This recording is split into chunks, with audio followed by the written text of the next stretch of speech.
think I was like 3 or 4 years old.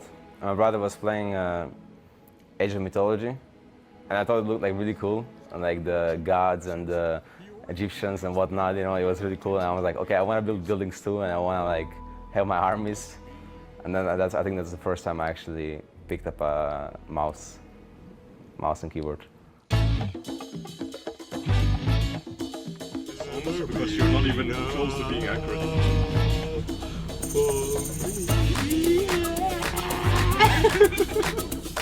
Growing up in Croatia, I have like really good memories because I had like a lot of fun in elementary school, and I guess high school was a bit worse. And I had like 3 months of basically not going to school, and then I started playing a lot of League, right? And that's when I guess started getting good at it because I was spending so much time with it. So that was, and then 8th grade I was getting better and better, and in high school it was like a different environment, so I wasn't participating in school that often. The grades started getting worse and worse, so I was getting like more introverted rather than like, I was completely different in elementary school where I was like very close with my friends, let's say. And the League became just a really big part of my life. I was waking up, my parents would go to sleep to go play some more League, so they don't know that I'm awake during the night, you know, like it really sounds like really next level of like addiction to something, right? So I was just a kid, so I didn't really care. And I was telling my parents how I want to go to America, play video games, and they're like, "What? Are you crazy? You know, like you know how crazy this sounds." I have like a really big family, so I also have like a bunch of like cousins my age. There's all those people around me, whether it was like friends or family.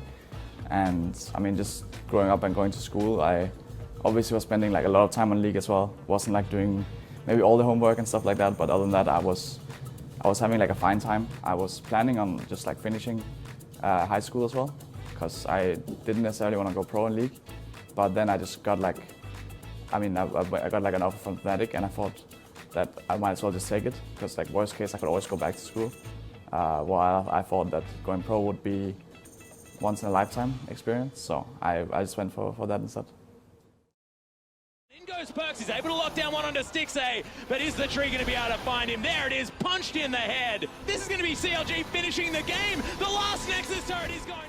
Probably mental-wise, the hardest moment I've like had in my first year, which was like three years ago now.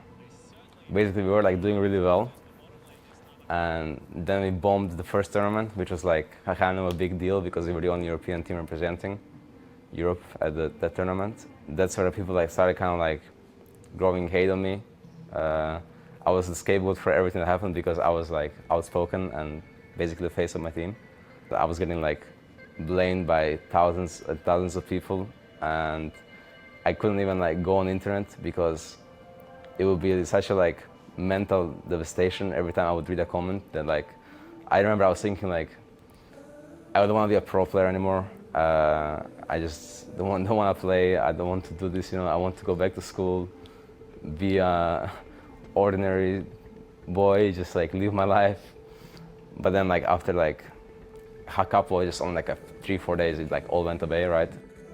I think everyone probably experiences like some extent of hate, right, with their pro player, especially when you are playing on teams with like high expectations. Obviously G2 have been doing really good all the time they've been in LCS, right? And I was playing a Fnatic as well, so there was always like high expectations. And then whenever you don't live up to the expectation, of course, people will be angry. I feel like for the most of my career though, people have been really supportive. And I think most of the disappointment comes like from myself. Like obviously we've done really well this year, but yeah, last year we were like so close to actually winning Worlds, and the year before that we were also like barely coming short of winning splits and doing stuff internationally. So it always disappointed me like really hard, and I took the losses very poorly because I obviously joined League to become the best, and I wanted to prove myself, and to like not have it go my way was kind of like a weird feeling, I guess. But now it's going my way, so.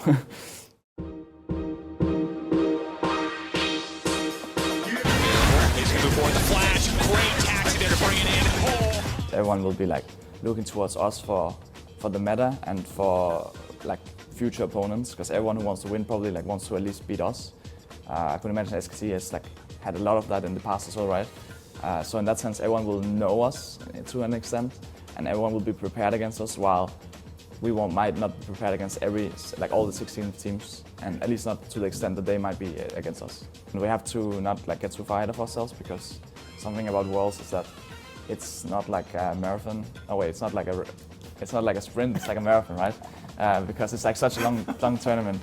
It's like it lasts like more than a month, and you're gonna have to play at your peak all the time, basically. Because let's say you don't peak at the beginning, it's really easy to just get knocked out of groups, and suddenly maybe quarter semis, depending on like what teams you get up against, maybe you can like relax a bit more. But there will also be like really hard teams in the knockout stages. So I think you just have to reserve your energy and not to get too excited, because even if you're doing good at the beginning, it doesn't mean that you can stay at that level for such a long time.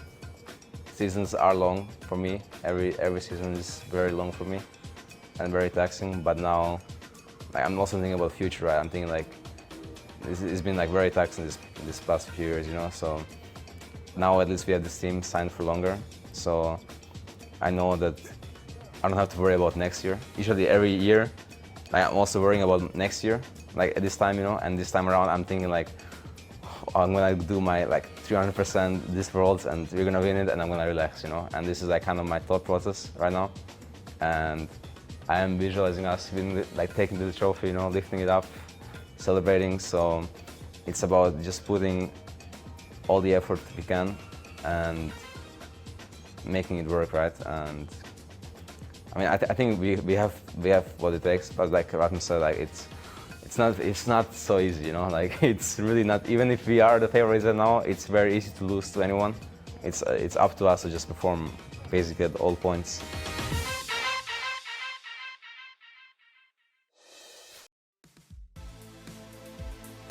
Oh, guys.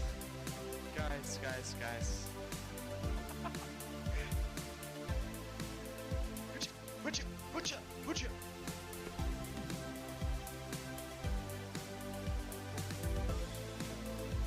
Wait, are we allowed to have a window open in our room? No, you're not. Why not? No way!